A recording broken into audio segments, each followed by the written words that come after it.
હવે આજે આપણે જો 4 લેક્ચર જોઈ ગયા છીએ અગાઉ. એક હતો પહેલો સિલેબસનો લેક્ચર, બીજો હતો અર્થશાસ્ત્રનો પરિચય, એના પછી અર્થવ્યવસ્થાનો પરિચય અને આર્થિક વૃદ્ધિ આર્થિક વિકાસ. બરોબર. એના પછી હવે આપણે સિલેબસની શરૂઆત કરવાની છે. સિલેબસમાં તમારો આપણો પહેલો જ ટોપિક આપેલો હતો સ્વતંત્રતા પૂર્વે ભારતીય અર્થતંત્ર, કે સ્વતંત્રતા પહેલા ભારતીય અર્થતંત્ર કેવું હશે. તમારે જીપીએસસી નો સિલેબસ ખોલવાનો. જો ફ્રેન્ડ્સ એક વસ્તુ ખાસ સમજી લો, તમે જીપીએસસી નો સિલેબસ ખોલો, એસટીઆઈ નો ખોલો, બરાબર, ડીવાયએસઓ નો ખોલો, આ બધા જ સિલેબસમાં 2 થી 5 ટોપિકો જ ફરક છે. બરાબર. પછી ક્લાસ 3 ની એક્ઝામ હોય કે ક્લાસ 1-2 ની એક્ઝામ હોય, મોસ્ટલી બધા ટોપિક એમાં આવરી લે છે. એટલા માટે જો તમે ફ્રેન્ડ્સ ક્લાસ 3 ની તૈયારી કરતા હોય તો તમને એમ થાય કે આવો બધો સિલેબસ મારે કેમ તૈયાર કરો. જો ક્લાસ 3 ની તૈયારી કરો છો તો તમે રેગ્યુલર મારા લેક્ચર અટેન્ડ કરો. મારા લેક્ચરની બહાર તમારે એક પ્રશ્ન પણ નહીં પૂછાય. હું તમને સિલેબસ કરાવીશ, એની હારોહાર 11-12 ની આપણી ટેક્સ્ટ બુક કરાવીશ, અને સાથે સાથે જો હાલ મારા લેક્ચર રેકોર્ડ થઈને તમને યુટ્યુબ ઉપર મૂકવામાં આવે છે. હવે 2-3 દિવસમાં જ હું લાઈવ આવી જઈશ. બરોબર. તો ત્યારે ડેઈલી એક આપણે કરંટ ટોપિકની ચર્ચા કરશું, કારણ કે કરંટ ટોપિક છે એ ક્યાંક ને ક્યાંક ઇકોનોમી સાથે જોડાયેલો હોય છે. બરોબર. મેં તમને પહેલા જ લેક્ચરમાં કીધું હતું કે ઇકોનોમી માટે કરંટ અફેર બહુ મહત્વની વસ્તુ છે. મોસ્ટલી બધા પ્રશ્નો કરંટને રિલેટેડ પૂછાય છે, અને જે કંઈ ટોપિકની તૈયારી કરો એ કરંટની સાથે કરવાની. એટલે આપણે જ્યારથી લાઈવ લેક્ચર આવવા માંડશે ત્યારથી હું તમારો ડેઈલી એક કરંટનો ટોપિક લઈશ અને આપણું જે સિલેબસ વાઇઝ ચાલે છે એ સિલેબસ વાઇઝ તો ભણાવીશ જ. હવે સ્વતંત્રતા પૂર્વે ભારતીય અર્થતંત્ર. આ ભારતીય અર્થતંત્રમાં કેવા કેવા ટોપિક પૂછાઈ શકે. જોવો, સ્વતંત્રતા પહેલા, સ્વતંત્રતા પછી. ભારતીય અર્થવ્યવસ્થા તમને 11-12 ની ટેક્સ્ટ બુકમાં આપેલ છે. સ્વતંત્રતા પહેલા ભારતીય અર્થતંત્ર અને સ્વતંત્રતા પછી. પણ એ બહુ શોર્ટમાં આપેલું છે, બહુ ઉપરછલી માહિતી છે. હવે એક્ઝામનું આખી પેપર સ્ટાઇલ ચેન્જ થઈ છે. આજથી તમે 5 વર્ષ પહેલાનું ક્લાસ 3 નું પેપર લ્યો, બરાબર, આજનું ક્લાસ 3 નું પેપર લો અને 5 વર્ષ પહેલાનું ક્લાસ 1 નું પેપર લ્યો. આ બંને સમાન હતા. છેલ્લા 2 થી 3 વર્ષમાં કોમ્પિટિશન બહુ વધી છે. એટલે ફ્રેન્ડ્સ, આપણે આપણું પોઈન્ટ ઓફ વ્યૂ બદલાવવું પડશે. આપણી તૈયારી કરવાની રીત બદલાવવી પડશે.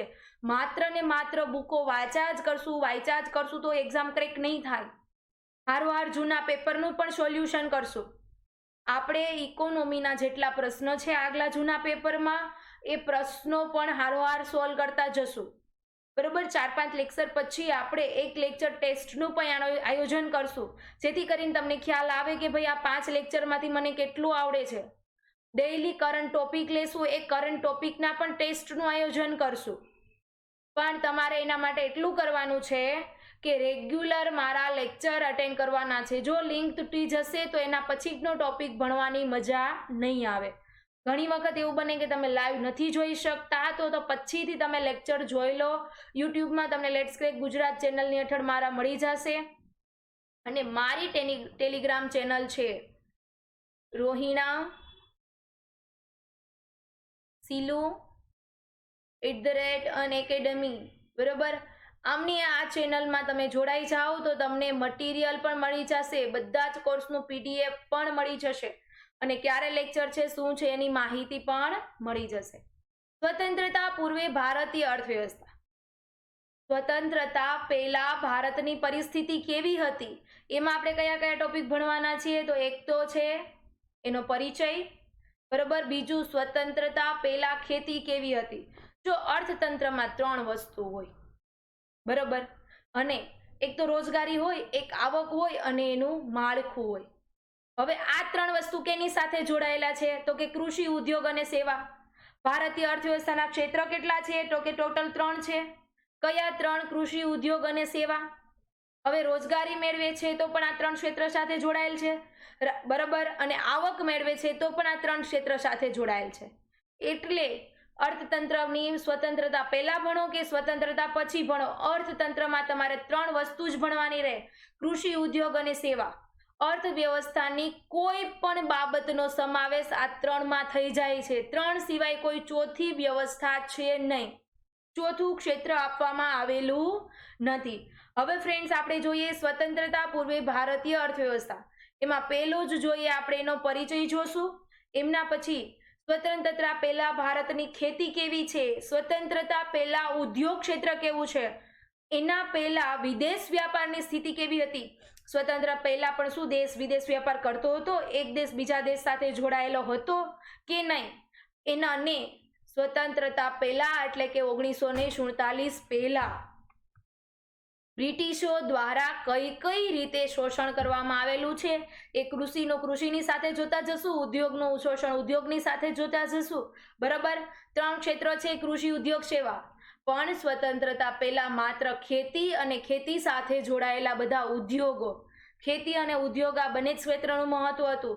પણ હાલ સેવા ક્ષેત્રનું મહત્વ બહુ વધી ગયું છે, જ્યારે ત્યારે સેવા ક્ષેત્રનું મહત્વ એટલું હતું નહીં. એટલે સ્વતંત્રતા પૂર્વેની સ્થિતિ ભણશું તો એમાં માત્ર કૃષિ અને ઉદ્યોગ આ બંને જ ભણવાના રહેશે. ચલો ફ્રેન્ડ્સ, આપણે એના પછી શરૂઆત કરીએ.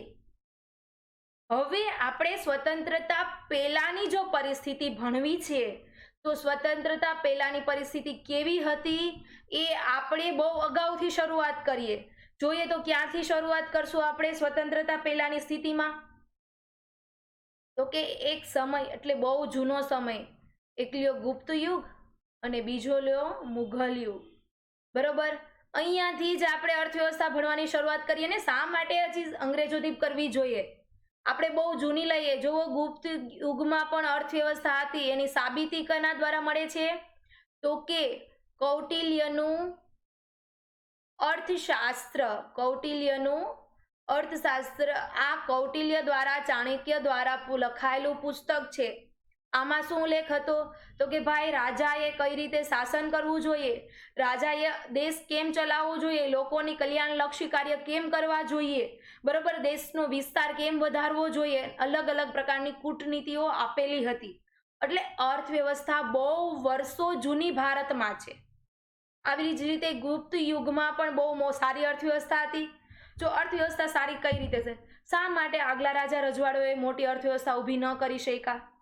એનું કારણ છે ભાઈ, આગલા જે રાજા રજવાડાઓ હતા એ એકબીજા દેશો સાથે, એકબીજા રાજા રજવાડાઓ સાથે યુદ્ધ કરવામાંથી ઊંચા આવે તો અર્થતંત્ર પર ધ્યાન દે ને. પણ આ ગુપ્ત યુગ એવો છે કે બહુ લાંબા સમય ચાલેલો હતો અને મોસ્ટલી દેશના ભાગ પર ગુપ્ત યુગનું જ શાસન હતું અને બાકીના જે શાસન પર બીજાનું શાસન હતું એ રાજા રજવાડાઓ ડરતા હતા. એટલે અહીંયા ચળવળો થતી ન હતી. એટલે ગુપ્ત યુગ દરમિયાન અર્થતંત્ર પર બહુ સારું ધ્યાન આપવામાં આપેલું હતું. અને એમાં પણ મુઘલ યુગ એટલે અત્યાર સુધીની 2020 સુધીની જો અર્થવ્યવસ્થા લ્યો તો ભારતમાં સૌથી સારી ઇકોનોમી ક્યારે જોવા મળી છે? મુઘલ યુગમાં. એ સમયગાળા દરમિયાન 20%, બરોબર, વિશ્વ વ્યાપારમાં 20% નહીં, સોરી, 25%. એ સમયમાં આટલા વર્ષ પહેલા પણ વિશ્વ વ્યાપારમાં 25% હિસ્સો કેનો હતો? તો કે ભારતનો. તો તમે વિચાર કરો કે પૂરા વિશ્વમાં 25% હિસ્સો કોણ લઈ જાય છે વિશ્વ વ્યાપારનો? તો કે ભારત. અને આપણા એશિયા ખંડમાં જોઈએ, બરોબર, એશિયામાં વેપારમાં જોઈએ તો એશિયા વેપારમાં 90% હિસ્સો કોનો હતો? ભારતનો. તો તમે વિચારો કે એ સમયગાળા દરમિયાન ભારતની અર્થવ્યવસ્થા કેટલી સ્ટ્રોંગ હશે. બરોબર. અને આ સમયમાં કહેવાય છે, હવે જુઓ, મુઘલના શાસન પછી અંગ્રેજોનું આગમન થાય છે. પહેલા અંગ્રેજો શેના માટે આવ્યા હતા? તો કે વેપાર અર્થે આવ્યા હતા. પરંતુ ધીરે ધીરે અંગ્રેજો જ નહીં, બીજા ઘણા દેશો, કારણ કે ભારતની ખેતી ઉદ્યોગની સ્થિતિ એટલી સારી હતી કે વિશ્વના લગભગ દેશો ભારતની ઇકોનોમી પરિસ્થિતિથી આકર્ષાઈને ભારતમાં વેપાર હેતુઓથી આવતા હતા. એમાં પોર્ટુગીઝો છે, આવા ઘણા લોકોએ ભારત પર શાસન કરવાની પણ શરૂઆત કરી દીધી હતી. એમાં સૌથી જો કોઈ લાંબુ શાસન કરીને ગયું હોય તો એ કોણ છે? અંગ્રેજો. અને આ અંગ્રેજોએ તો ભારતની અર્થવ્યવસ્થાની ઉથલ પાથલ કરી નાખી હતી. બાકી હાલ આપણી ભારત વ્યવસ્થા ટોચ પર હોત. પણ આ અંગ્રેજોએ ભારતની અર્થવ્યવસ્થાનું નામ નિશાન મિટાવી દીધું હતું, કારણ કે એને કેટલા વર્ષ શાસન કર્યું હતું? 200 વર્ષ. અને એનું શાસન કરવાની નીતિ નહોતી, પરંતુ એની નીતિ કઈ હતી? તો કે શોષણ કરો. ભારતીય અર્થવ્યવસ્થાનો પૂરેપૂરો લાભ ઉઠાવ્યો હતો અને પૂરેપૂરું શોષણ કરવામાં આવેલું હતું. હવે ફ્રેન્ડ્સ, એના પછી આપણે જોઈએ તો કે શરૂઆત કરીએ છીએ કે સ્વતંત્રતા પહેલા ભારતીય અર્થવ્યવસ્થા કેવી હતી એનો પરિચય તમને આપું હું. જોવો તમે, સ્વતંત્રતા પૂર્વે ભારત ખેતી પ્રધાન દેશ હતો. આપણા દેશના ટોટલ 80 થી 85% લોકો કેની સાથે જોડાયેલા હતા? તો કે ખેતી સાથે. સ્વતંત્રતા પહેલાની વાત છે. હાલમાં પણ ખેતી ક્ષેત્રનું મહત્વ બહુ સારું રહ્યું છે, પરંતુ સ્વતંત્રતા પૂર્વે ખેતી પ્રધાન દેશ શા માટે કહેવાતો હતો? તો કે દેશના મોટા ભાગની વસ્તી કેના પર નભતી હતી? તો કે ખેતી ઉપર નભતી હતી. અને ખેતી મોસ્ટલી અને ભારતીય અર્થતંત્ર છે એ ગ્રામીણ અર્થતંત્ર આધારિત હતું. ત્યારે આવા મોટા મોટા સિટીઓ જોવા મળતા ન હતા. બરોબર, મુંબઈ છે કે આવા મોટા મોટા, તમે સીધા આપણે ગુજરાતની જ વાત કરીએ, અમદાવાદ, રાજકોટ, જામનગર, બરોબર, જુનાગઢ, વડોદરા, આવા મોટા મોટા સિટીઓ તે સમયમાં ન હતા. ત્યારે લગભગ વસ્તી ક્યાં નિવાસ કરતી હતી? ગામડામાં. અને હાલમાં કેમ શહેરી વિસ્તારમાં તમને બધી જ સુખ સગવડ અને બધી જ ચીજ વસ્તુ મળી રહે, એ સમયમાં ગ્રામીણ બહુ સુખ સંપત્તિ વાળો હતો દેશ. બગડો સુખાકારી હતો. કેવું હતું? આત્મનિર્ભર. હાલ મોદીજીએ કીધું છે કે આપણે શું બનવાનું છે? આત્મનિર્ભર બનવાનું છે. તો એ સમયમાં ગામડાઓ આત્મનિર્ભર હતા. બરોબર, ગ્રામીણ વિસ્તારમાં દરેક ચીજ વસ્તુઓનું ઉત્પાદન કરવામાં આવતું હતું. પછી એ ચીજ વસ્તુ અન્ન, વસ્ત્ર, આવાસ થી લઈને બધી જ ખાણીપીણી, ટૂંકમાં દરેક પ્રકારનું અનાજનું ઉત્પાદન થતું હતું. નાના નાના ઉદ્યોગો પણ જોવા મળતા હતા. એટલે ઔદ્યોગિક ભૌતિક સુખ સગવડની પણ સવલતો પૂરી પડતી હતી. એટલે કહેવાય છે કે સ્વતંત્રતા પૂર્વે ભારત કેવો દેશ હતો? ખેતી પ્રધાન દેશ. શા માટે? તો કે દેશની 80 થી 85% લોકો ક્યાં નિવાસ કરતા હતા? ગ્રામીણ વિસ્તારમાં. ગામડાઓ ભારતના કરોડરજ્જુ સમાન કીધા છે. જો કરોડરજ્જુ ન હોય, બરોબર, કરોડરજ્જુ તૂટી જાય એટલે દેશ તૂટી જાય. અને અંગ્રેજોએ શું કર્યું હતું? તો કે ભારતના ગ્રામીણ વિકાસને પાયમાલ કરી દીધો હતો. હસ્તોદ્યોગો, ખેતી બધી સાવ નાશ પામી દીધી હતી. એટલે જો ભારતના ગ્રામીણ વિસ્તાર જ તૂટી પડ્યો તો ભારતની આર્થિક પરિસ્થિતિ તો ભાંગી જ પડવાની છે. આપણા જ કરોડરજ્જુ સિવાય આપણું અસ્તિત્વ નકામું છે. એવી જ રીતે ગ્રામીણ વિસ્તાર ત્યારે દેશના કરોડરજ્જુ સમાન ગણવામાં આવતા હતા. એમના પછી જોઈએ આપણે, ભારત દેશ ખેતી અને વેપાર ક્ષેત્રે સક્ષમ હતો. કેવો હતો? સક્ષમ. એના કારણે ભારત કેવો દેશ હતો? ધનવાન. જેથી ભારતને સોને કી ચીડિયા તરીકે ઓળખાતો. પ્રાચીન સમયમાં ભારતને સોને કી ચીડિયા તરીકે ઓળખવામાં આવતો હતો. શા માટે? તો કે ભારત પાસે સોનું, સંપત્તિ, સોનું, હીરા, પછી તમે ખાદ્ય ચીજવસ્તુ જોવો, ઉદ્યોગ ચીજવસ્તુ જોવો, દરેક ચીજવસ્તુઓ ભારતમાં પુષ્કળ પ્રમાણમાં હતી. ભારત કોઈ પણ ચીજવસ્તુ માટે બીજા દેશ પર નિર્ભર ન હતો. ભારત પુષ્કળ પ્રમાણમાં ચીજવસ્તુઓનો નિકાસ પણ કરતો હતો. એટલે કે એ સમયમાં પણ એક વિદેશ વેપારની સ્થિતિ અવ્વલ નંબરે હતી. એટલે કીધું છે કે ભારત કેવો દેશ હતો? તો કે ધનવાન દેશ હતો. અને પ્રાચીન સમયમાં કેના રીતે ઓળખાતો હતો? સોને કી ચીડિયા. એક સમયે ભારતના ઉદ્યોગો અને વેપારમાં વિશ્વમાં મોખરે હતું. કારણ કે ભારતમાં કોલસા ઉદ્યોગ લઈ લો તમે, બરોબર, પછી શણ ઉદ્યોગ લો, સુતરાઉ કાપડનો ઉદ્યોગ લો, લોખંડ પોલાદ ઉદ્યોગ લો, ચા છે, કોફી છે, મરી મસાલા છે. ભારત પહેલેથી જ વૈવિધ્યપૂર્ણ દેશ રહ્યો છે. અને એ સમયમાં દરેક ચીજવસ્તુઓનું ભરપૂર ઉત્પાદન થતું હતું. એટલે કોલસા છે, શેરડી છે, બરોબર, ખાંડ છે, શણ ઉદ્યોગ છે, સુતરાઉ કાપડ છે, આ બધી ચીજવસ્તુઓનો પુષ્કળ પ્રમાણમાં નિકાસ પણ કરવામાં આવતું હતું. એટલે કીધું છે કે પ્રાચીન સમયમાં ભારત ઉદ્યોગ અને વેપારની સ્થિતિમાં પણ મોખરે હતું. ત્યારબાદ જોઈએ, બ્રિટનમાં ઔદ્યોગિક ક્રાંતિ થતા ભારતની ખેતી, હસ્ત ઉદ્યોગોનું આર્થિક શોષણ થતા તે પાયમાલ થયા. અને ભારતનો આર્થિક વિકાસ સ્થગિત થઈ ગયો. મેં તમને કાલે જ સમજાવ્યું છે. કાલે આપણે કયો ટોપિક સમજ્યા? આર્થિક વૃદ્ધિ અને આર્થિક વિકાસ. તો આપણા દેશના જે આર્થિક વિકાસના સ્ત્રોતો હતા એ બધું કોણ લઈ જતું હતું? અંગ્રેજો જ લઈ જતા હતા. એટલા માટે કહેવાય છે કે ભારતીય અર્થવ્યવસ્થા ધીરે ધીરે બહુ જ નબળી પડી ગઈ. એટલે કીધું કે આર્થિક વિકાસ કેવો થઈ ગયો હતો? સ્થગિત. જુઓ, બ્રિટનમાં અંગ્રેજની ક્રાંતિ થઈ, બરાબર, ઔદ્યોગિક ક્રાંતિ થઈ. એટલે બ્રિટને શું શરૂ કર્યું? પહેલા કઈ પરિસ્થિતિ જોવા મળતી હતી? તો કે પહેલા શું જોવા મળતું હતું? તો કે ભારતમાં ચીજવસ્તુઓનું ઉત્પાદન થતું હતું. શું થતું હતું? ચીજવસ્તુનું ઉત્પાદન. અને કેવી ચીજવસ્તુઓ? તૈયાર ચીજવસ્તુ, એટલે કે અંતિમ સ્વરૂપની ચીજવસ્તુ કે જેનો ડાયરેક્ટ આપણે વપરાશ કરી શકીએ. આવી ચીજવસ્તુનું ઉત્પાદન ભારતમાં જ થતું હતું, પણ એના વિશ્વના દેશોમાં તૈયાર ચીજવસ્તુઓનો શું કરવામાં આવતું હતું? નિકાસ. એટલે ભારતને આવક પુષ્કળ પ્રમાણમાં હતી, બરાબર, આવક પુષ્કળ પ્રમાણમાં હતી. વિશ્વના દેશોમાં માંગ પુષ્કળ હતી, એટલે દેશના લોકોને રોજગારી અને રાષ્ટ્રીય આવક પણ કેવી રહેતી હતી? બહુ સારી પરિસ્થિતિ રહેતી હતી. લોકોમાં બેરોજગારીનું પ્રમાણ જોવા મળતું હતું નહીં. પરંતુ બ્રિટનમાં શું જોવા મળ્યું? ઔદ્યોગિક ક્રાંતિ. ઔદ્યોગિક ક્રાંતિ થતા ત્યાં શું આવ્યા? મશીનો આવ્યા. એટલે ત્યાં કેની જરૂર પડી? તો કે કાચા માલની. હવે કાચા માલ તો એ લોકો પાસે હતો નહીં, તો કાચો માલ લેવા માટે એને કેની પાસે આવવું પડતું હતું? ભારત પાસે. તો હવે અંગ્રેજોએ શું કર્યું? તો કે જે ભારત પાસેથી હતું એ ચીજવસ્તુઓનો નિકાસ કરવાને તૈયાર ચીજવસ્તુઓને લઈ જવાને બદલે અંગ્રેજોએ શું કરી દીધું?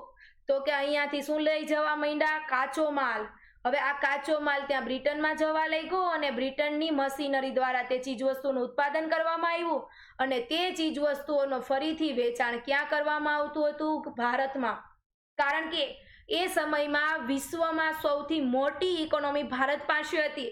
એટલે વિશ્વના દેશો કોઈ પણ ચીજવસ્તુઓનો, તો બ્રિટનને સૌથી મોટું માર્કેટ ક્યાં મળે? ભારતમાં. અને ભારતે ત્યારે કઈ નીતિ અપનાવી? તો કે ભારતમાં, બરાબર, અનાજનું ઉત્પાદન કરવાને બદલે જીવન જરૂરી ચીજવસ્તુઓનું ઉત્પાદન કરવાને બદલે રોકડિયા પાકોનું ઉત્પાદન કરવામાં આવ્યું. એવી ચીજવસ્તુનું ઉત્પાદન કરો કે જે ચીજવસ્તુઓ કાચા માલની જરૂર કોને છે? બ્રિટનને. એટલા માટે ભારતની કૃષિ ધીરે ધીરે પાયમાલ થવા લાગી. હવે આપણે એક વસ્તુ જોઈએ આપણે, તો કે આ સમયગાળા દરમિયાન ભારતમાં હસ્તોદ્યોગોનું પ્રમાણ પુષ્કળ પ્રમાણમાં હતું, બરાબર. તો આ હસ્તોદ્યોગો ધીરે ધીરે શું થવા લાગ્યા? નિકાસ. કારણ જુઓ તમે એક વસ્તુ સમજો કે જો હાથથી કોઈ વસ્તુ બનાવવામાં આવતી હોય અને એક વસ્તુ મશીનથી બનાવવામાં આવતી હોય, તો વધારે તમને દેખતા જ ગમશે કઈ વસ્તુ? મશીન. આપણે એક પાપડનું ઉદાહરણ લઈએ, બરાબર. પાપડ માટે આપણે અહીંયા હસ્તોદ્યોગો જોવા મળે છે.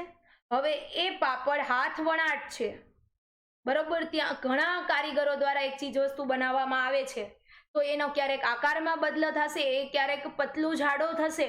આ પરિસ્થિતિ જોવા મળશે. પરંતુ એ ચીજ કોના દ્વારા ઉત્પાદન કરવામાં આવી? મશીન દ્વારા.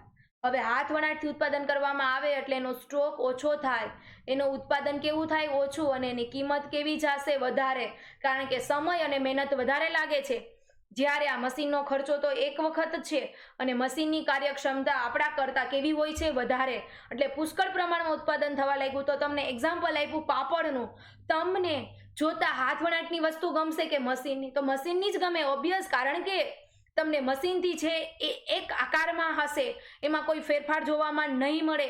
એટલે ભારતમાં પણ ઉદ્યોગો દ્વારા વસ્તુનો વેપાર થવા લાગ્યું અને વેચાણ થવા લાગ્યું. બ્રિટનમાં જે વસ્તુનું ઉત્પાદન થતું હતું એનું વેચાણ ક્યાં થવા લાગ્યું? ભારતમાં. તો ભારતમાં કઈ પરિસ્થિતિ જોવા મળી? તો કે હસ્તોદ્યોગોનું વેચાણને બદલે આ મશીન દ્વારા થતી ચીજવસ્તુઓનો વપરાશ વધારે થવા લાગ્યો. એટલે કેવી પરિસ્થિતિ આવી? તો કે ભારતના હસ્તોદ્યોગો ધીરે ધીરે નષ્ટ થયા. હવે આપણે આજે પહેલો ટોપિક જોઈએ, સ્વતંત્રતા પૂર્વે ખેતી. સ્વતંત્રતા પહેલા ભારતની ખેતી કેવી હતી? સ્વતંત્રતા પહેલા બ્રિટિશો દ્વારા ખેતીનું શોષણ કઈ રીતે કરવામાં આવ્યું એ જોઈએ આપણે. એનો પરિચય મેળવો. એના પછી આપણે જોઈએ તો કે ભારતમાં વેપારની પરિસ્થિતિ, બરાબર. જોઈએ, એક જ મિનિટ.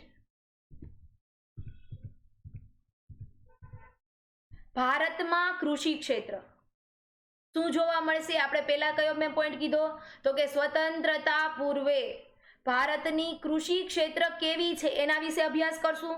તો જોવો, અંગ્રેજો દ્વારા બે પ્રકારના પરિવર્તન લાવવામાં આવ્યા. એક તો મહેસૂલી નીતિમાં પરિવર્તન લાવ્યું. શું કર્યું? કૃષિ પરની કર વ્યવસ્થામાં પરિવર્તન લાવ્યું. જો અંગ્રેજ સૌથી વધારે કમાણી કેના ઉપર કરી શકત? કૃષિ ઉપર, કારણ કે ભારત કૃષિ ખેડૂત પ્રધાન દેશ હતો, ખેતી પ્રધાન દેશ હતો અને વધારે સૌથી વધારે આવક એ સમયમાં કેના ઉપર હતી? કૃષિ ઉપર. તો અંગ્રેજો પણ શું કરશે? કૃષિની નીતિ જ અપનાવશે ને. હવે તમે એક વસ્તુ સમજો કે કૃષિનું આપણામાં કૃષિનું એટલી હદે શોષણ કર્યું છે કે તમને કહી શકીએ કે અંગ્રેજોએ આપણા ઉપર કેટલા વર્ષ શાસન કર્યું?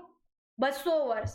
આ 200 વર્ષમાંથી અંગ્રેજોએ ભારતમાં પુષ્કળ પ્રમાણમાં શું કરી લીધું છે? શોષણ કર્યું છે. એ સમયમાં આપણે કહી શકીએ કે 30 થી 40 ટ્રિલિયન ડોલર. બરાબર, હાલ તમને ટ્રિલિયન બહુ સમજાય છે. તો એ સમયમાં 30 થી 40 ટ્રિલિયન કરોડ ડોલર, બરાબર, આટલા ટ્રિલિયન ડોલરનું જો એ સમયમાં નિકાસ થઈ હોય તો તમે વિચારો કે એ સમયમાં ભારતની 200 વર્ષમાં અંગ્રેજો આટલું લઈ ગયા છે. એના માટે અર્થશાસ્ત્રીએ કીધું છે કે ગંગાના પાણીથી કિનારેથી બ્રિટનની થેમ્સમાં સિંચાઈ કરવામાં આવે છે. આવું કોઈ અર્થશાસ્ત્રીએ કીધું છે. શા માટે કીધું છે? તો કે ગંગા કિનારેથી એટલે શું? તો કે ભારતની જેટલી બધી સંપત્તિ હતી એ બધી જ સંપત્તિ ક્યાં લઈ ગયા? બ્રિટનમાં. અને આપણા ગંગા કિનારાના પાણીથી ત્યાં સિંચાઈ કરો એટલે શું થયું? જ્યાં સિંચાઈ થશે, ખેતી થશે, બરાબર, ધનવાન બનશે. એટલે આપણા દેશનો પાયમાલ બનાવીને શું થઈ ગયો છે? આજે ધનવાન છે. એટલે કોઈ અર્થશાસ્ત્રીએ કીધું હતું કે ભાઈ ગંગા કિનારેથી સિંચાઈ કરે, પાણીનું સિંચાઈ કરે. ગંગા કિનારેથી ક્યાં સિંચાઈ કરવામાં આવે છે? થેમ્સ નદી પર, બરાબર. તો એ સમયમાં 30-40 ટ્રિલિયન. તો હાલમાં પણ ભારત માત્ર 2.5ની આસપાસ છે. તો તમે વિચાર કરો, આટલી ટ્રિલિયન બનાવી શક્યા છીએ આપણી ઇકોનોમી, આપણી જીડીપી. મોદીજી હાલ ટ્રિલિયન બહુ કરે છે. ટ્રિલિયન એટલે શું થશે? 10^12. અને આ તો ડોલરમાં હોય છે. પણ હવે તમે વિચારો, આ તો એને શોષણ ડોલરમાં કર્યું હતું. તો તમે વિચારો કે 200 વર્ષમાં આટલી 30 થી 40 હતી, બરોબર, આટલું શોષણ કરી ગયા છે. તો એ સમયમાં ભારત હાલમાં હવે આટલી જીડીપીને પહોંચતા કેટલા વર્ષો લાગશે?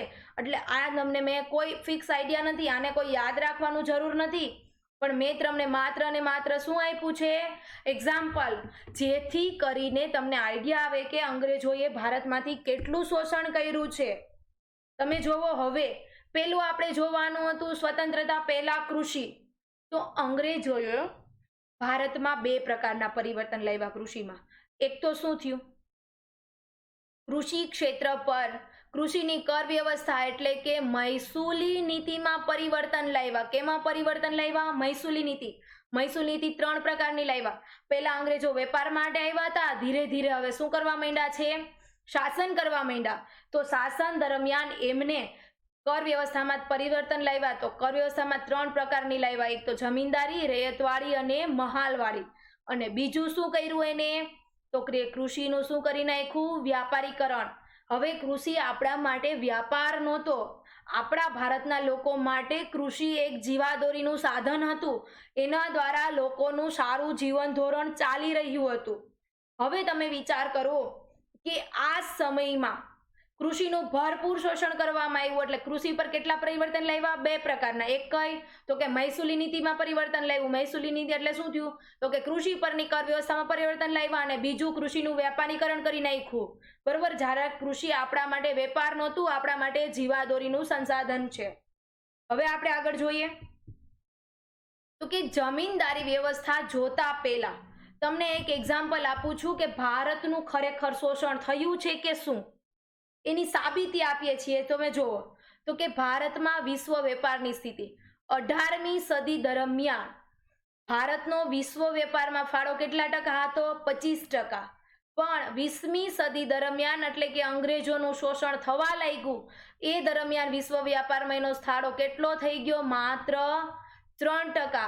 અને જ્યારે 18મી સદી દરમિયાન વિશ્વ વ્યાપારમાં એમનો હિસ્સો અહીંયા આડાવડું થઈ ગયું છે, બરોબર. 19મી સદી અને અહીંયા 18મી સદી આવશે, ઉપર 18મી સદી આવશે અને અહીંયા શું આવશે,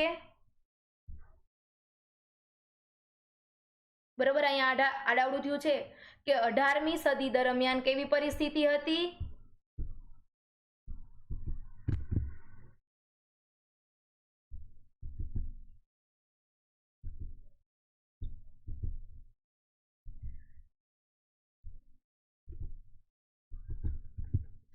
અઢારમી સદી દરમિયાન કૃષિની પરિસ્થિતિ કેવી હતી અને આ સમય દરમિયાન તમે જોવો છો અહીંયા હવે શરૂ થઈ ગઈ, ચલો જુઓ. 18મી સદી દરમિયાન તમે શોષણ થયું છે એનો આ પુરાવો છે. તો 18મી સદી દરમિયાન ભારતની કેવી પરિસ્થિતિ હતી, 25%. અહીંયા આવશે 19મી સદી દરમિયાન. 19મી સદી દરમિયાન આપણી રેશિયો કેટલો રહ્યો વિશ્વ વ્યાપારમાં, 3%. અને અહીંયા આવશે 20મી સદી દરમિયાન, બરોબર, આપણી સ્થિતિ કેટલી રહી છે, 2.9%.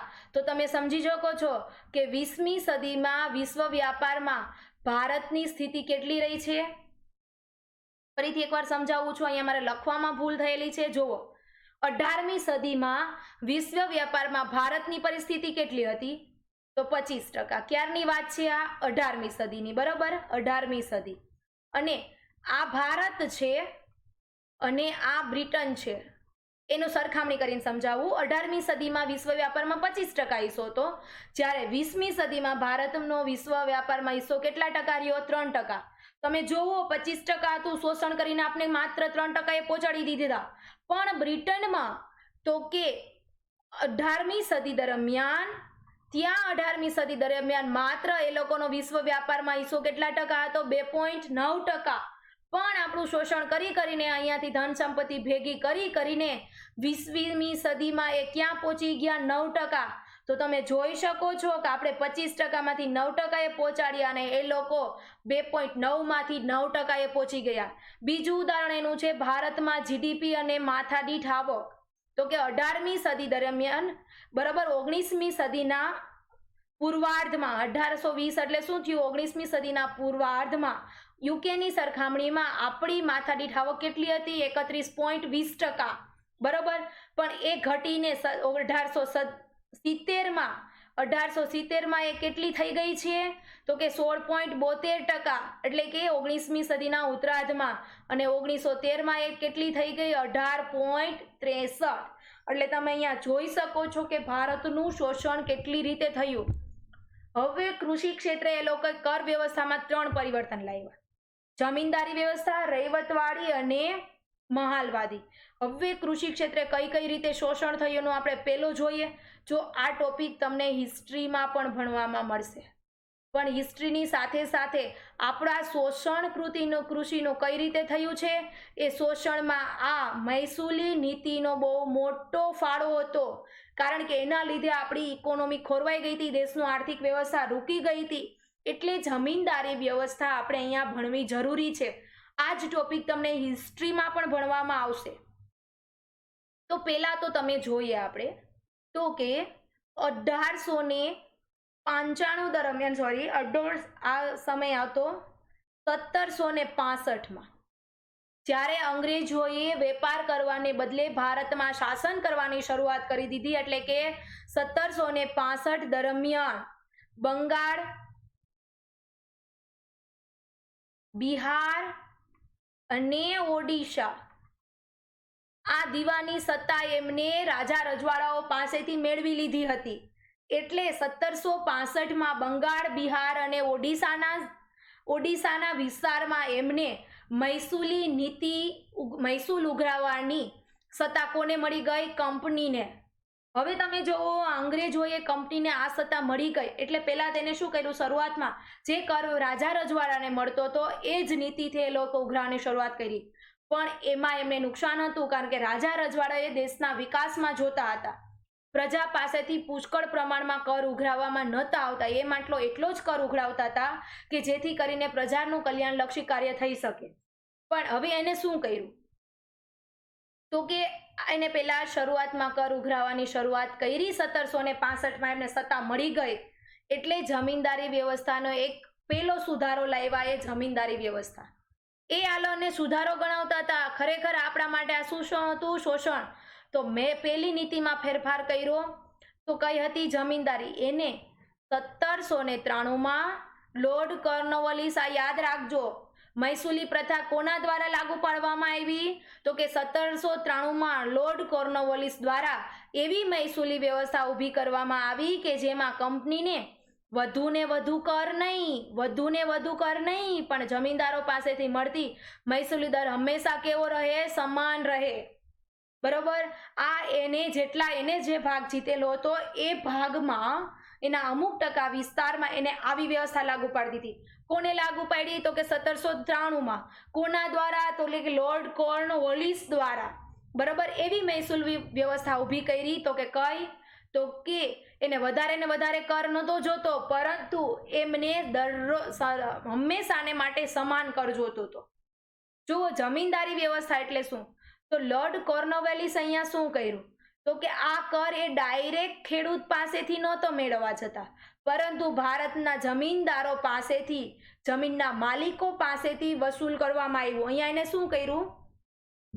તો કે આ ડાયરેક્ટ દરેક ખેડૂતો પાસેથી કર લેવા જવાને બદલે એક જમીનદાર વર્ગ ઊભો કરી દીધો કે ધારી લો કે આ જમીન આટલાની છે, તો એ જમીનના માલિકો છે એમને કહી દેવામાં આવ્યું કે તમારે આ જેટલો ચોક્કસ કર નક્કી કરી નાખવામાં આવ્યો હતો કે ભાઈ આટલા ટકા કર આપવાનો છે, કે ફિક્સ રકમ આપી દીધી હતી. આટલી કર અંગ્રેજો ખેડૂત પાસે નહીં જાય કે ખેડૂત ડાયરેક્ટ અંગ્રેજોને આપવા નહીં જાય, પરંતુ આ જે જમીનદારો છે એ દરેક ખેડૂત પાસેથી વસૂલ કરશે અને પછી એ નિયત મુદત નક્કી કરેલી હોય એ સમયગાળા દરમિયાન આ જમીનદારો શું કરશે? કંપનીને આ કર જમા કરાવશે. પણ આવું કરવા પાછળનું કારણ શું હતું? એને શા માટે આવું કર્યું કે ડાયરેક્ટ એ ખેડૂતના સંપર્કમાં ન આવ્યા? જોવો, આ સમય એટલે હજુ એને બંગાળ, બિહાર અને ઓડિશાની જ સત્તા મળી હતી. આ સમયમાં એ ડાયરેક્ટ ખેડૂતોથી કે ભારતની પ્રજાથી હજુ એટલા જાણકાર નહોતા. બીજું તો કે એ લોકોને કર્મચારી વર્ગ જોતો હતો કે જે એના અંડરમાં કામગીરી કરી શકે. હવે આ જમીનદારી વર્ગ છે તો એ શું કરશે? અમુક ટકા કર એને આપવાનો હશે ને અમુક ટકા રકમ પોતાની પાસે રાખવાની હતી. એટલે આ જમીનદારી વર્ગ એ કોના હેઠળ કામ કરતો થઈ ગયો? અંગ્રેજો હેઠળ. અંગ્રેજોના નિયમ કાનૂન માનતા થઈ ગયા. એને એક એવો વફાદાર વર્ગ જોતો હતો, તો આ જમીનદારો દ્વારા એને એક વફાદાર વર્ગ મળી ગયો. એટલે જો અંગ્રેજો પોતાનું શાસન એમનેમ ન કરી શક્યા હોત, પણ આપણા ભારતના એના સપોર્ટિવ ઘણા એવા હતા કે જેને એનો સપોર્ટ મળતો હતો, એટલા માટે એને લાંબા સમયગાળા દરમિયાન આપણી કૃષિ ઉદ્યોગનું શોષણ કર્યું. અને આ જમીનદારો શું કરશે? તો કે ખેડૂતો પાસેથી કર ઉઘરાવીને એ કર કોને આપવા જશે? તો કે અંગ્રેજોને. બરોબર. પણ હવે આમાં કઈ પરિસ્થિતિ જોવા મળતી હતી?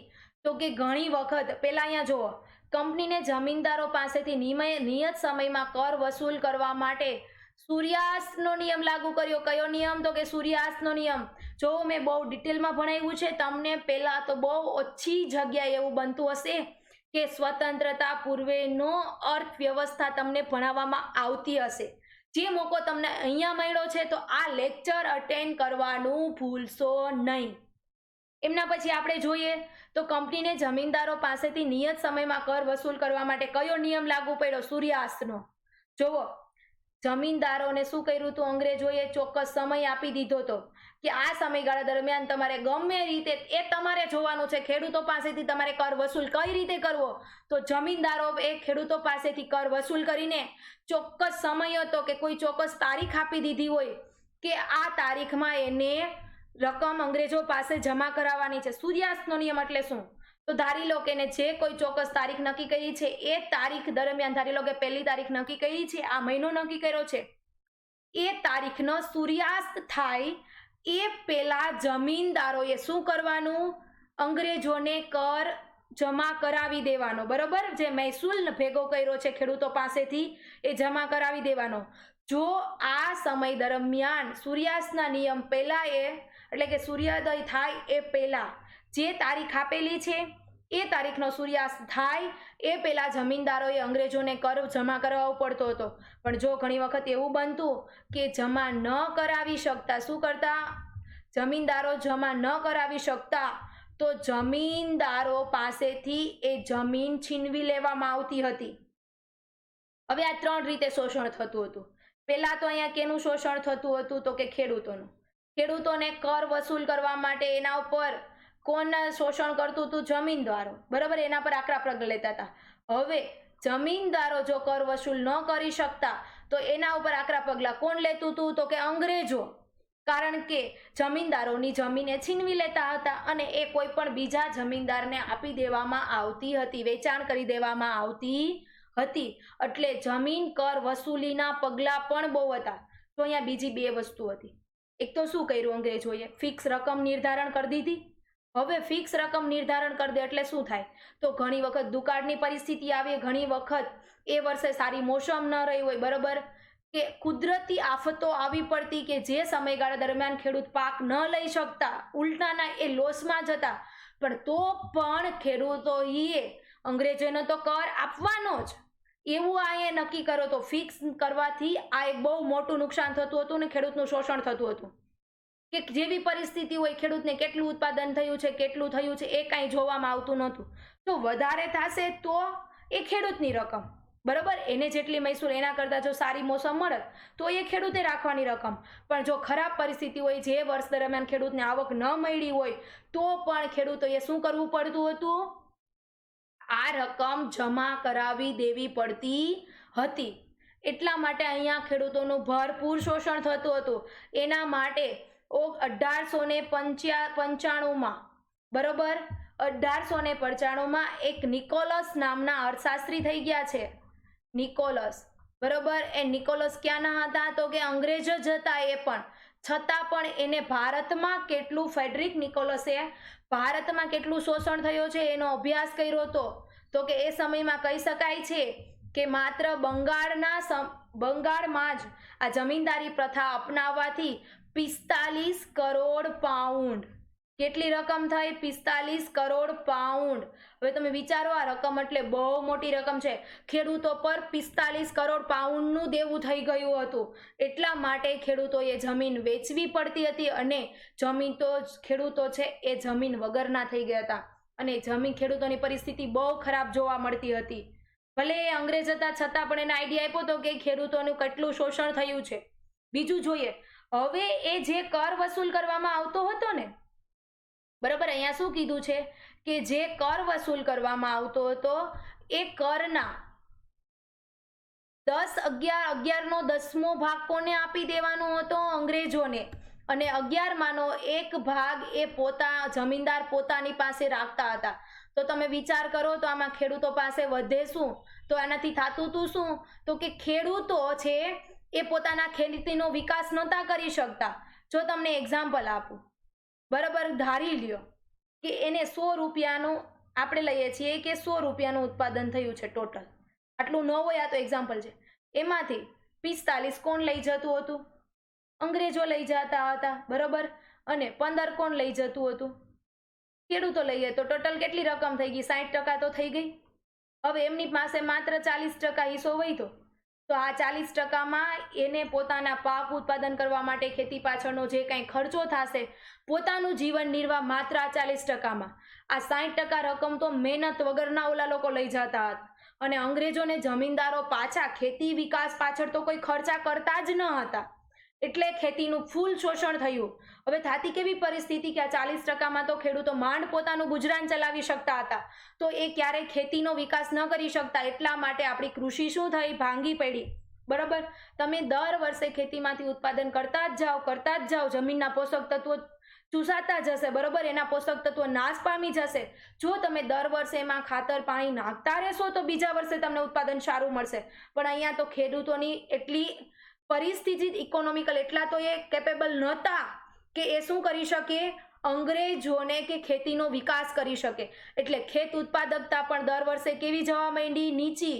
ખેત ઉત્પાદકતા ઘટી, પણ કરની રકમ કેવી હતી? ફિક્સ. એ તો દર વર્ષે અંગ્રેજોને આપી જ દેવી પડતી હતી. એટલે ખેડૂતો ઉપર દર વર્ષે દેવું વધતું જતું. હવે જમીનદારોએ કર વસૂલ કરેલા કરનો 11 ભાગના 10 ભાગે કોને આપી દેતા હતા? બરાબર, ટોટલ 11 ભાગમાંનો 10 ભાગ એ કંપનીને આપી દેવાનો અને 1 ભાગ એ કોણ રાખતા? જમીનદારો પોતાની પાસે.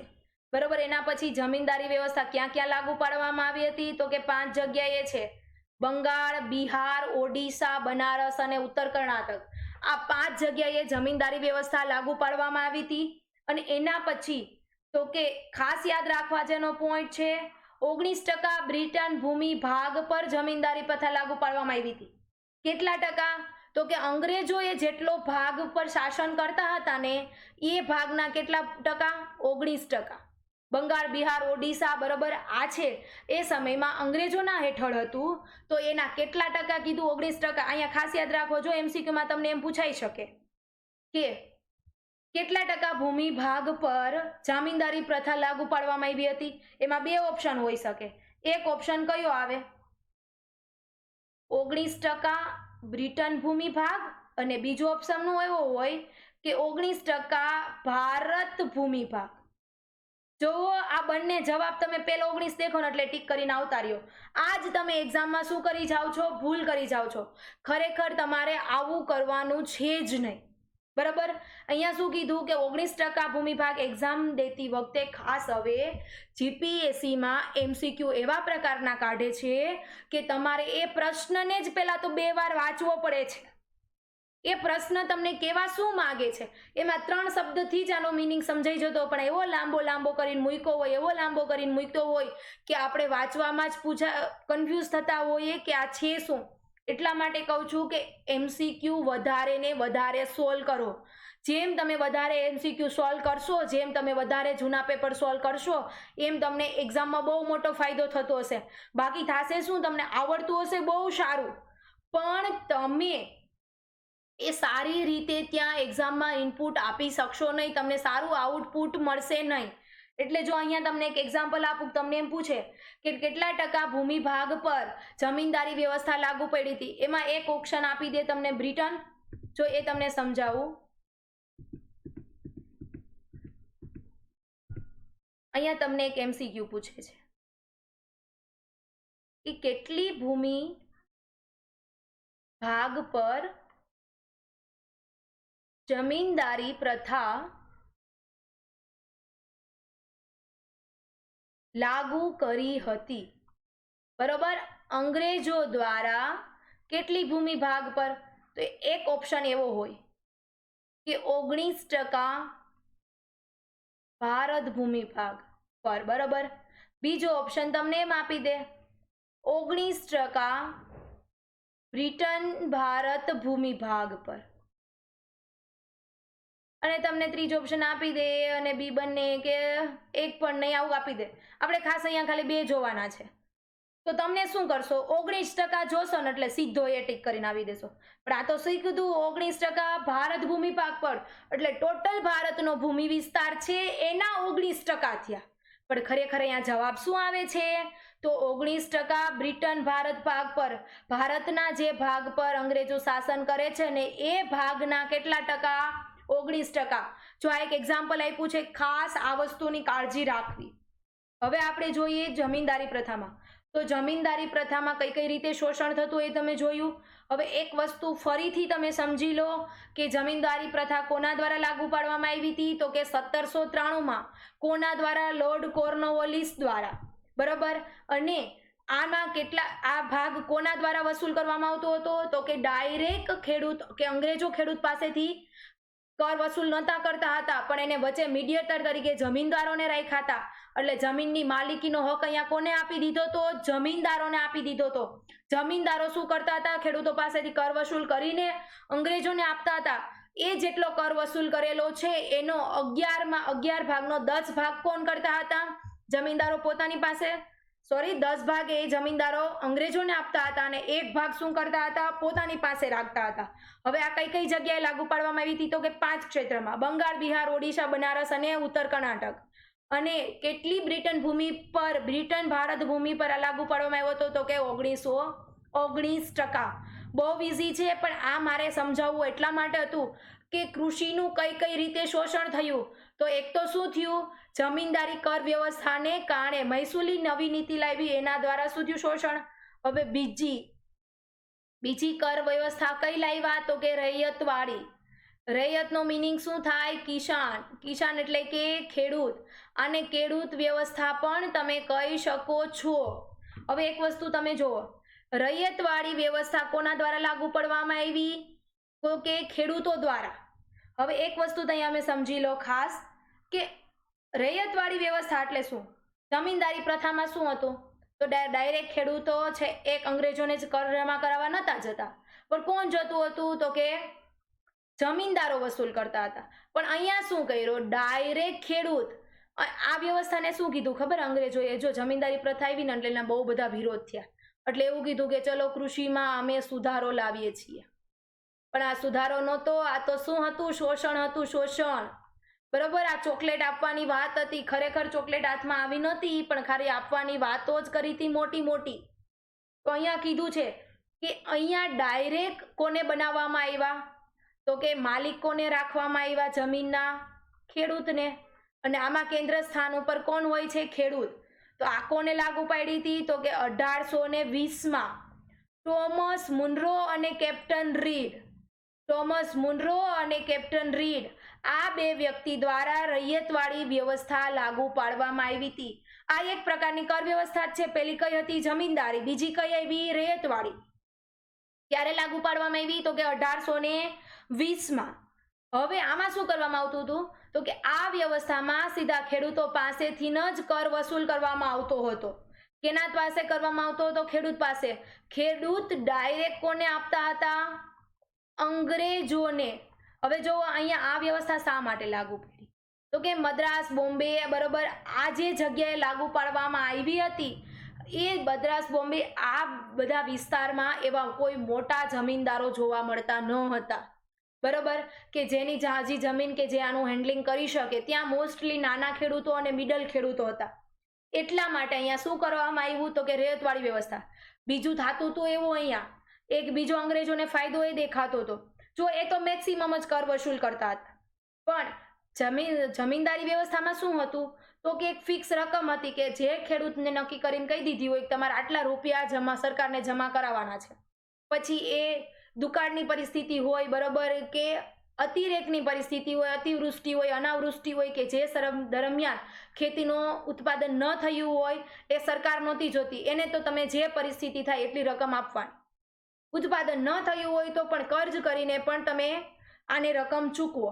એટલે પરિસ્થિતિ કઈ જોવા મળી? અહીંયા તમે જુઓ તો અહીંયા એક એવી પરિસ્થિતિ જોવા મળી કે રૈયતવાડીમાં ટોમસ મુનરો અને કેપ્ટન રીડે એવું વિચાર્યું કે ભાઈ આ તો ચલો આપણે ફિક્સ રકમ તો મળતી જ હતી, પણ ઘણી વખત એવું બનતું હતું કે ખેડૂત વધારે ઉત્પાદન કરતા હતા. અમુક વર્ષો એવા હતા કે જે વર્ષમાં મોસમ સારી હતી, તો એ વર્ષમાં પણ ખેડૂતોએ તો જેટલી ફિક્સ રકમ છે એટલી જ આપવાની હતી. તો અહીંયા અને એ વસ્તુ દેખાતી હતી કે ભાઈ જો અહીંયાથી તો જ્યારે સારી મોસમ આવે છે એ સમયમાં ખેડૂતો પાસેથી આપણે રકમ છે એના કરતાં એ ઉત્પાદન વધારે લઈ જાય છે, ખેડૂતને લાભ થાય છે, પણ અહીંયા ખેડૂતને લાભ થવો જોઈએ નહીં. એટલે અહીંયા બે વસ્તુ જોવા મળતી હતી. એક તો ફિક્સ રકમ હતી, એટલે જ્યારે સારું ઉત્પાદન થાય ત્યારે વધારે રકમ મેળવવી હતી. બીજી એવું હતું, મિડલ તરીકે કોણ હતું? તો કે જમીનદારો. તો જમીનદારોને પણ એક ભાગ આપવો પડતો હતો ને, 10 ભાગ, 11નો 10 ભાગ કોણ લેતું? અંગ્રેજ. અને એક ભાગ કોને આપવો પડતો? જમીનને. તો અહીંયા જમીનદારોને આપવો પડતો હતો, એટલે એટલો પણ એને લોસ જતો હતો. તો એટલા માટે એને શું કર્યું? વચ્ચેથી મીડિયેટર હટાવી દીધા, ડાયરેક્ટ કોને લાવી દીધા? તો કે ખેડૂતોને. એટલે ફરીથી રૈયતવાળી વ્યવસ્થા ક્યારે લાગુ પડવામાં આવી છે? તો કે 1820માં. કોના દ્વારા? ટોમસ મુનરો અને કેપ્ટન રીડ દ્વારા. પછી તો કે આ વ્યવસ્થામાં શું હતું? તો ડાયરેક્ટ ખેતીના માલિક કોને બનાવી દીધા? જમીનના માલિક. આ રૈયતવાળી વ્યવસ્થામાં કોને બનાવી દીધા? ખેડૂતને. એના પછી આ વ્યવસ્થા સૌપ્રથમ ક્યાં લાગુ પાડવામાં આવી? દક્ષિણ ભારતમાં, એટલે કે સૌપ્રથમ તમિલનાડુમાં આ વ્યવસ્થા લાગુ પાડવામાં આવેલી છે. મદ્રાસ, બોમ્બે, આસામ. અહીંયા હવે એક વસ્તુ જોવો, કેટલા ટકા ભૂમિભાગ પર? તો કે 51%. કઈ ભૂમિભાગ? તો કે બ્રિટન ભારતની ભૂમિભાગ પર. ઓલી શું કહેવાય, આગલી જે જમીનદારી હતી એ 19% ઉપર હતી, અને રૈયતવાડી કેટલા વિસ્તારમાં લાગુ પાડી? 51% વિસ્તારમાં. સમજાણું જમીનદારી પ્રથાથી કઈ કઈ રીતે શોષણ થયું અને રૈયતવાડી પ્રથાથી કઈ કઈ રીતે શોષણ થયું. હવે એના પછી આપણે જોઈએ તો ત્રીજી છે મહાલવાદી વ્યવસ્થા. બરોબર. ત્રીજી કર પદ્ધતિ કઈ આવી? મહાલવાદી. હવે મહાલવાદી એટલે શું? તો અહીંયા શું થતું હતું રૈયતવાડીમાં? એક એક કિસાન પાસેથી વસૂલ કરવા માટે અંગ્રેજોનો માસ ભારતમાં ઓછો હતો. હવે વધારે અંગ્રેજો આનું મેનેજમેન્ટ કરવામાં રોકાઈ જતા હતા. એમની પાસે એટલો કર્મચારી વર્ગ હતો નહીં, એટલે એને શું કર્યું કે 1819માં હાલ્ટ મેકેન્જીએ આવી સૂચન આપ્યું કે ભાઈ તમે રૈયતવાડીને બદલે શું લાવી શકો? મહાલવાદી વ્યવસ્થા લાવી શકો. ક્યારે સૂચન કર્યું? 1819માં. અને 1822માં લોર્ડ હેસ્ટિંગ દ્વારા શું કરવામાં આવ્યું? મહાલવાદી વ્યવસ્થાને લાગુ પાડી દેવામાં આવી.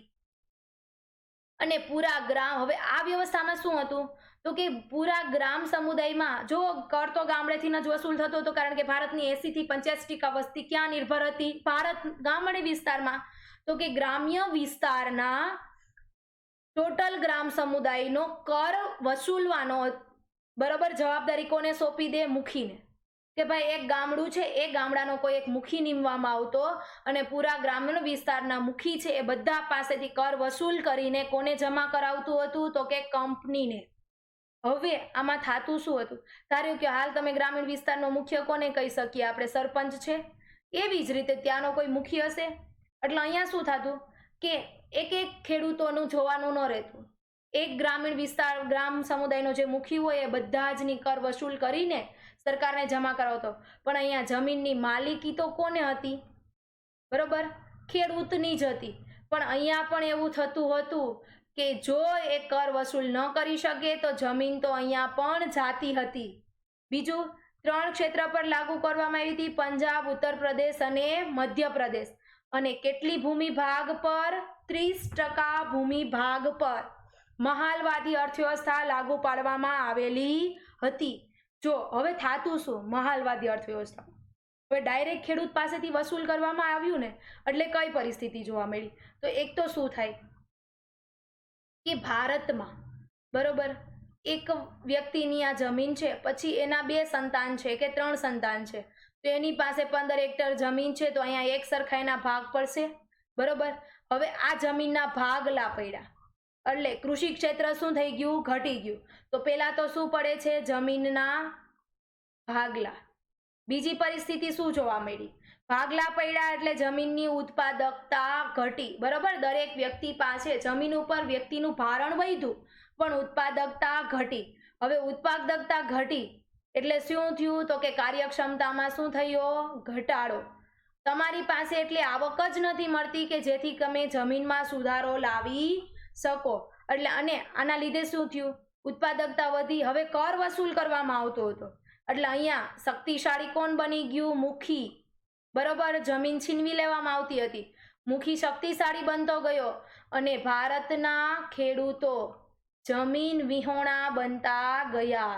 એટલે જો આ રીતે ક્રમ બાય ક્રમ શું થયું? જમીનનું શોષણ થયું, ખેડૂતોને શોષણ થયું. હવે કૃષિ તો ભારતની મોસ્ટ આવક અને રોજગારીની દ્રષ્ટિએ મોસ્ટ સાધન હતું. બરોબર, જમીન ઉપર જ, ખેતી ઉપર જ દેશના લોકો નિર્ભર હતા. હવે પરિસ્થિતિ કેવી થઈ? કર વ્યવસ્થા આવી એટલે જમીન ખેતી બધી નબળી પડતી ગઈ. બરોબર, એટલે કઈ પરિસ્થિતિ જોવા મળી કે દેશના ખેડૂતો પર કર દિવસે ને દિવસે વધવા લાગ્યું. એટલે ખેડૂતોનો રસ જમીનમાંથી ઘટી ગયો. બરોબર, તો તમે ફરીથી એકવાર જોઈ લો. કૃષિ કર વ્યવસ્થામાં પહેલા તો પરિવર્તન લાવ્યા. સ્વતંત્રતા પહેલાની કૃષિ વ્યવસ્થા કેવી હતી? અંગ્રેજો દ્વારા કઈ રીતે લાવી હતી? તો 3 પ્રકારની કૃષિ વ્યવસ્થામાં હતું. એક તો કૃષિના કર માળખામાં પરિવર્તન લાવ્યું અને બીજું પરિવર્તન શું હતું? તો કૃષિનું વેપારીકરણ કરી નાખ્યું. એમાં આપણે આજે કયું ભણ્યા? તો કે કૃષિ કર માળખું. એમાં 3 પ્રકાર પડે છે. કયા 3? બરાબર, તો એક તો જમીનદારી છે, બીજું છે રૈયતવાડી અને ત્રીજું મહાલવાદી. હવે આના પછી આપણે આવતા લેક્ચરમાં જોશું. આવતા લેક્ચરમાં શું જોશું? તો કે ભાઈ આ કૃષિ વ્યવસ્થા છે, કૃષિનું વેપારીકરણ, અને ત્રીજો ટોપિક આપણે આવતા જોશું કે ઉદ્યોગોની સ્થિતિ શું હતી? સ્વતંત્રતા પહેલા ઉદ્યોગોની પરિસ્થિતિ કેવી હતી? આ બંને ટોપિક આપણે આના પછીના લેક્ચરમાં જોશું. એટલે કદાચ આ 2 લેક્ચર એવા આપણા નીકળશે કે સ્વતંત્રતા પૂર્વે ભારતીય અર્થતંત્ર. આ 2 લેક્ચરમાં આપણે સ્વતંત્રતા પૂર્વે ભારતની અર્થ સ્થિતિનું આપણે ભણી લેશું. બરોબર. ચલો ફ્રેન્ડ્સ, તમને કંઈ ન સમજાયું હોય તો તમે મને કોમેન્ટમાં જણાવી શકો છો. મારી ટેલિગ્રામ ચેનલ છે રોહિણા સિલુ @unacademy. તમે ફ્રેન્ડ્સ વધારે ને વધારે આ ચેનલમાં સબસ્ક્રાઇબ કરો. બરોબર. ટેલિગ્રામ ચેનલ રોહિણા સિલુ @unacademy, જેથી કરીને તમને PDF પણ અહીંયાથી મળતી રહે. ફ્રેન્ડ્સ, તમે લેટ્સ ક્રેક ગુજરાત એક્ઝામ ચેનલને સબસ્ક્રાઇબ કરો. બને એટલું જલ્દી ને જલ્દી સબસ્ક્રાઇબ કરો, લાઈક કરો, શેર કરો અને સબસ્ક્રાઇબ કરો, જે આપણે યુટ્યુબમાં કરતા આવ્યા છીએ. અને મારો કોડ છે રોહિણા10. આ 10નો યુઝ કરશો એટલે તમને 10% શું આપવામાં આવશે? ડિસ્કાઉન્ટ આપવામાં આવશે. અને મારી ટેલિગ્રામ ચેનલ છે રોહિણા સિલુ @unacademy. બરોબર. તમે આની સાથે જોડાઈ જાઓ, જેથી કરીને તમને ઇકોનોમિક્સનું બધું જ મટીરિયલ પ્રોવાઈડ કરી શકું. ચલો ફ્રેન્ડ્સ, ન સમજાય તો તમે મને કોમેન્ટમાં જણાવી શકો છો. Thank you.